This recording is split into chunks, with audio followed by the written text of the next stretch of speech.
बैठ जाओ, राम मंदिर का पैसा खाते हो। अरे राम मंदिर में घोटाला करते बैठो। अरे राम मंदिर का चंदा खाते हो। अरे चंदा चोरो बैठो, चंदा चोरो बैठो, चंदा चोरो बैठो, बैठ जाओ चंदा चोरो, चंदा चोरो बैठ जाओ। चंदा चोर हो तुम लोग चंदा चोर हो, चंदा चोर हो तुम लोग, चंदा चोर हो, चंदा चोर हो। सदस्य ने चंदा चोरी किया ना, राम का पैसा खाया करने वाले राम का पैसा खाया सर इन्होंने। राम मंदिर का विषय, राम मंदिर में चंदा चोरी किया इन्होंने, चंदा चोर है सर ये लोग। जब मैं आपसे सुनता हूं तो मुझे लगता है कपिल शर्मा कॉमेडी सर्कस में बोल रहा है। आप मुसलमानों का भला कर रहे हैं, आप मुसलमानों का भला कर रहे हैं। दोनों सदन में एक भी सदस्य, दोनों सदन में सिर्फ एक सदस्य गुलाम अली को छोड़ के एक भी सदस्य आपका मुसलमान नहीं है। आप मुसलमानों का भला कर रहे हैं, आप मुसलमानों का भला कर रहे हैं। अरे सुनना सीखो, सुनना सीखो। पहले आपको लोकसभा के चुनाव में मात्र 36% वोट मिला है। इस देश की 64% आबादी आज भी आपके खिलाफ है, आज भी आपके खिलाफ खड़ी है। किसी के खिलाफ करने में मत रहिए। बड़ी बड़ी सत्ता उखड़ गई और चली गई। धन्यवाद मान्यवर, आपने एक अत्यंत महत्वपूर्ण बिल पे मुझे अपनी बात कहने का मौका दिया। मैं जैसे उदय प्रताप जी की चंद पंक्तियों से अपनी बात शुरू करूंगा। न मेरा है न तेरा है, ये हिंदुस्तान सबका है। नहीं समझी गई ये बात तो नुकसान सबका है। न तेरा है न मेरा है, ये हिंदुस्तान सबका है। नहीं समझी गई ये बात तो नुकसान सबका है। जो आकर मिल गई इसमें वो दिखलाई नहीं देती, जो नदियां मिल गई इसमें वो दिखलाई नहीं देती। महासागर बनाने में मगर एहसान सबका है, महासागर बनाने में मगर एहसान सबका है। मान्यवर, हम लोग बचपन से एक शब्द सुनते आए, सरकार माई बाप। सरकार माई बाप यानी कि जो सरकार होती है वो लोगों की माई बाप होती है, मां की तरह ख्याल रखती है, पिता की तरह ख्याल रखती है। लेकिन अगर कोई सरकार अपने बच्चों को उसका गला घोटने पे उतारू हो जाए तो वो फिर सरकार निष्पक्ष सरकार नहीं है, नहीं है मान्यवर। वो सौतेली मां है, वो सौतेली मां है, उसका व्यवहार सौतेला है। और आज आप जो काम कर रहे हैं इस बिल के माध्यम से, आप बाबा साहब डॉक्टर भीमराव अंबेडकर जी के द्वारा लिखे गए संविधान की हत्या कर रहे हैं। और ये बात मैं इसलिए कह रहा हूं कि बाबा साहब डॉक्टर भीमराव अंबेडकर जी ने संविधान की धारा 26 में लिखा, धार्मिक मामलों के प्रबंधन की स्वतंत्रता, धार्मिक एवं धर्मार्थ उद्देश्यों के लिए संस्थाओं की स्थापना एवं रखरखाव करना, धर्म के मामलों में अपने स्वयं के मामलों का प्रबंधन करना, चल एवं अचल संपत्ति का स्वामित्व एवं अधिग्रहण करना तथा ऐसी संपत्ति का कानून के अनुसार प्रशासन करना। यह अधिकार आपने नहीं दिया, यह अधिकार किसी भारतीय जनता पार्टी के लोगों ने नहीं दिया। यह अधिकार बाबा साहब डॉक्टर भीमराव अंबेडकर जी के द्वारा लिखे गए भारत के संविधान ने दिया मान्य। और आप उस संवैधानिक अधिकार को छीन रहे हैं एक गैर संवैधानिक बिल लाके। क्या क्या लिखा इस कानून के अंदर आपने, किस तरीके से आपने इस संविधान की हत्या करने का काम किया। आप बड़ी बड़ी बातें कर रहे हैं।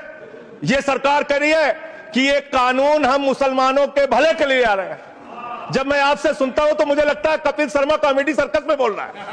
आप मुसलमानों का भला कर रहे हैं, आप मुसलमानों का भला कर रहे हैं। दोनों सदन में एक भी सदस्य, दोनों सदन में सिर्फ एक सदस्य गुलाम अली को छोड़ के एक भी सदस्य आपका मुसलमान नहीं है। आप मुसलमानों का भला कर रहे हैं, आप भी मुसलमानों का भला कर रहे हैं।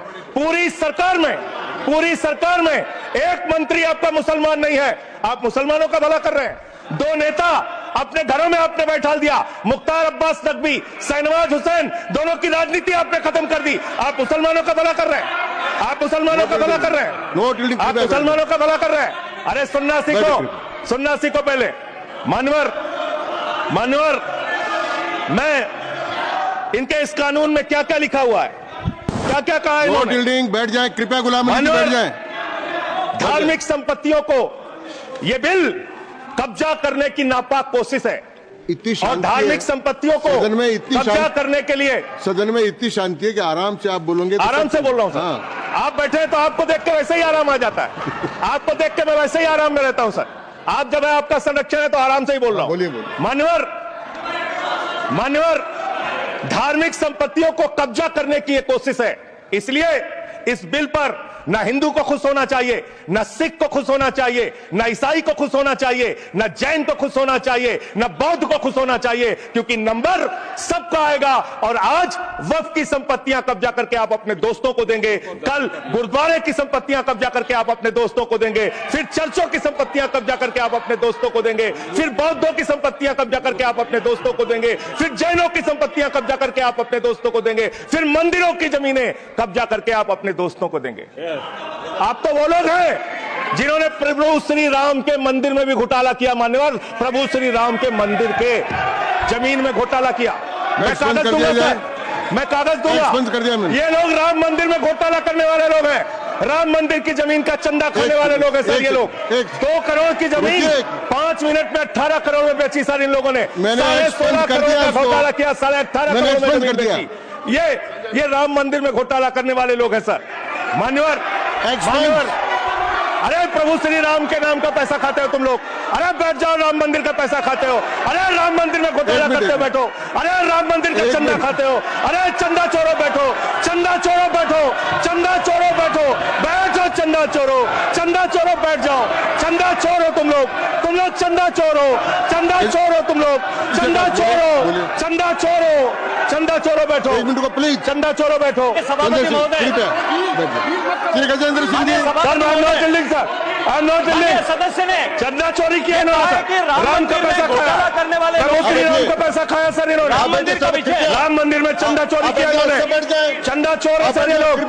इन्होंने प्रभु श्री राम का चंदा खाया, कृपया बैठ जाए, चंदा चोरी किया सर। कृपया बैठ जाए।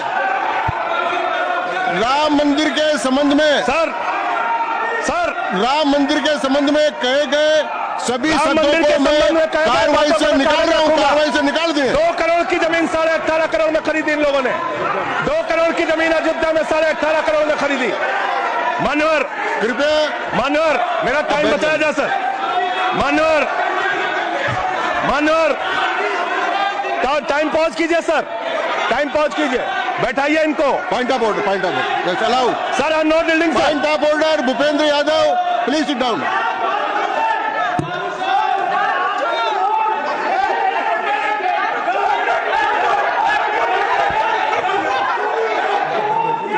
भाई पॉइंट ऑफ ऑर्डर मैंने दिया, आप जाइए स्थान पर, कृपया अपने स्थान पर जाएं। मैंने व्यवस्था का प्रश्न उठाने का मौका दिया भूपेंद्र जी यादव को। आप सब लोग अपने स्थान पर जाएं, कृपया अपने स्थान पर चले जाएं, कृपया अपने स्थान पर जाएं, कृपया बैठे। मैंने भूपेंद्र जी, कृपया बैठ जाए, कृपया। श्री भूपेंद्र यादव सर, मैं पहले Bhupendra ji, yes sir. Bhupendra Yadav sir, Madan ji Rathore कृपया बैठ जाएं सर। ये कृपया, मैंने भूपेंद्र जी यादव को व्यवस्था का प्रश्न उठाने की अनुमति दी है, लेकिन मैं पहले बता दूं कि राम मंदिर के बारे में जो कुछ इनको कहा मैंने उसको एक्सपेंस कर दिया, वो कार्रवाई का हिस्सा नहीं है। आप बोलिए सर। ये सदन का उच्च सदन है। रूल में बता देता हूं, रूल 238 और 240। आप 238 और 240, 238 and 240, you read it sir. There are sir 2 rules हैं, 238, 240। मेरे को बुक की जरूरत नहीं है।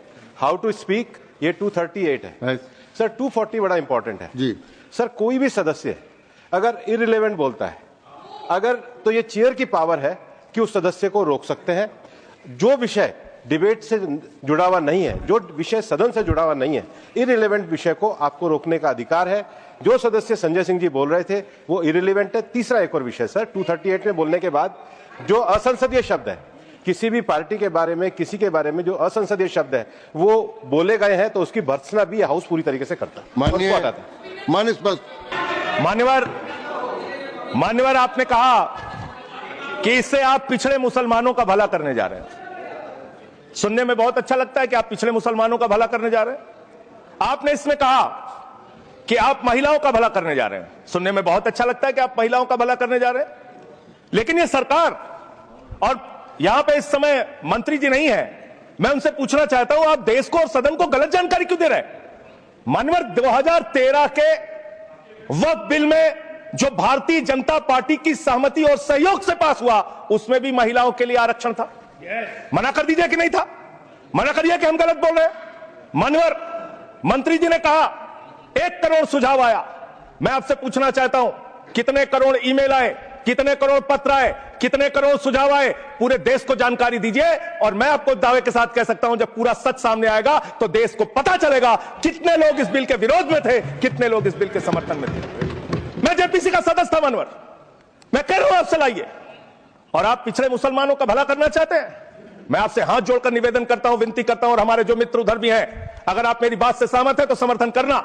समाज में छुआछूत को, बीमारी को मिटाने के लिए चलिए उठाते हैं कदम, और अगले सत्र में एक बिल लेके आइए। जितने भी हिंदुओं की कमेटियां हैं, ट्रस्ट है, बोर्ड है, उन सारे ट्रस्ट और कमेटियों में 80% आरक्षण दलित, आदिवासी और पिछड़े हिंदुओं को दीजिए। मैं समर्थन करूंगा आपका, माला पहनाऊंगा आपको। आप पिछड़ों का भला करने की बात करते हैं, आप दलितों का भला करने की बात करते हैं। आपकी मातृ संस्था आरएसएस 100 साल तक आपने एक भी दलित, पिछड़ा और आदिवासी, एक भी महिला को आज तक आरएसएस का प्रमुख नहीं बनाया। आप दलितों और पिछड़ों और आदिवासियों की आरएसएस के बारे में भला करने की बात करते कर हैं। मानव, इस बिल में क्या लिखा है? आप जो भी बातें इस विधेयक के अलावा बोलेंगे, उन सबको मैं एक्सप्लेन सर, ये करूंगा। क्या सच उसमें नहीं है? क्या ये सच नहीं है? सर, मेरा टाइम रोका जाए। और सर, बिल के बारे में बात करते हैं मानव मंत्री।